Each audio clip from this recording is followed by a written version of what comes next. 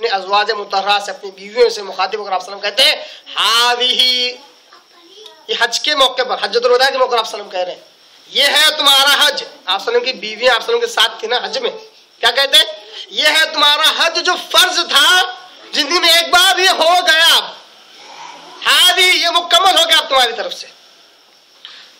ثم ظہور الحسر، اب تم گھر میں مقید ہو جاؤ، حج کے بہانے گھر کے باہر مت نکلو، حج جو فرض زندگی میں ایک مرتبہ تھا تم نے میرے ساتھ کر لیا، اب گھر میں مقید رہو، گھر میں محصور رہو، گھروں میں رہو، اب حج کے بہانے تم گھر کے باہر مت نکلو۔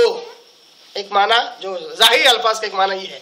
دوسرا ایک معنی الحمدللہ محدثین کرام نے اس حدیث کے ٹکڑے کا یہ بیان کیا کہ آپ صلی اللہ علیہ وسلم نے اس میں اشارہ یہ دیا کہ چونکہ میں ہی تمہارا محرم ہوں، شوہر ہوں، میرا یہ آخری حج ہے، اگلے سال میں زندہ نہیں رہوں گا، تم کس کے ساتھ جاؤ گے حج کرنے کو؟ یہ تمہارا آخری حج ہے، اب گھر کے باہر نکلو بھی مت۔ دوسرا اشارہ آپ صلی اللہ علیہ وسلم نے اس حدیث میں دیا۔ تو اس حدیث کو آپ کے آگے جو رکھنے کا جو مقصد ہے وہ یہی ہے کہ زندگی میں ایک ہی مرتبہ حج ہے۔ یہ دلیل جو پیش کر رہا ہوں، اس سے جو استدلال کر رہا ہوں وہ یہی ہے کہ آپ صلی اللہ علیہ وسلم کے ازواج مطہرات امہات المومنین کے لیے حج فرض ایک ہی بار تھا، اس لیے انہوں نے ایک ہی بار کیا۔ آپ صلی اللہ علیہ وسلم اس کو بتلایا کہ دیکھو یہ ایک تھا تو جو تمہارا مکمل ہو گیا۔ اسی وجہ سے مائی عائشہ رضی اللہ تعالیٰ عنہ جو سب سے پیاری سب سے چھوٹی بیوی ہے، بعد میں آتی ہے تو عمرے کی نیت سے آتی ہے، اور عمرہ مائی عائشہ رضی اللہ عنہ نے بہت بار کیا، عمرہ کیا ہے، حج کے لیے کبھی نہیں آئی، کیونکہ حج ایک بار جو فرض تھا انہوں نے کر لیا۔ اور تو یہ بات تھی کہ زندگی میں ایک مرتبہ حج فرض ہے۔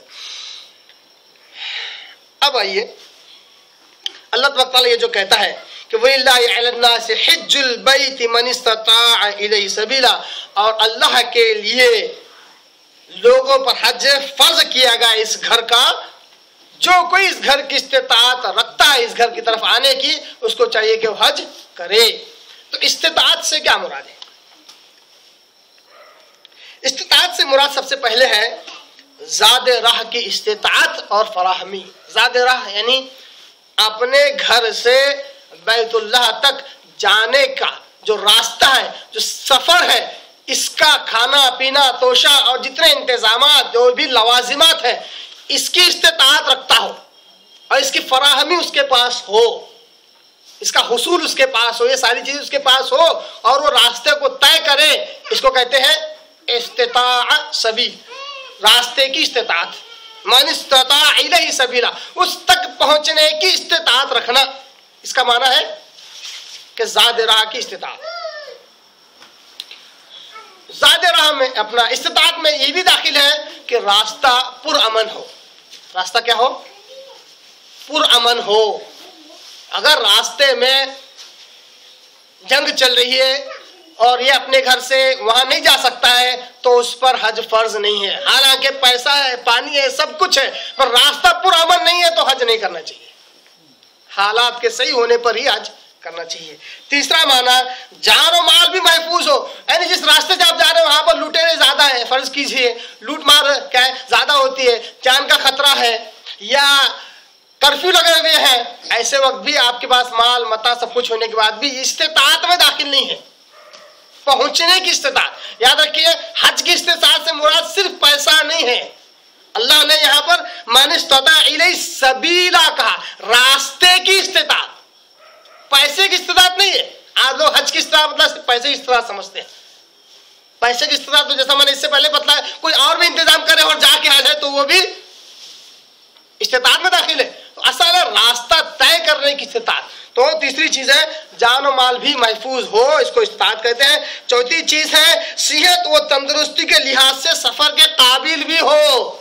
اس پہ آپ ذرا سا غور کیجئے، چوتھی شرط پر حج کرنے کی شرائط میں سے صحت اور تندرستی کے لحاظ سے سفر کے وہ قابل بھی ہو۔ شرم آتی ہے کیوں بولنے کے لیے کہ لوگ زندگی بھر حج نہیں کرتے، جب ایک پیر قبر میں لٹکتا ہے تب اب حج کرنا ہے، اچھا نیک کام کر کے مرنا ہے، کھانستے رہتے ہیں، طبیعت خراب ہوتی ہے، ہزار قسم بیمار لگتے تب حج کے لیے روانہ ہوتے ہیں۔ بہت ہی غلط رویہ ہے اللہ کے دین کے ساتھ، اللہ کے حج کے ساتھ،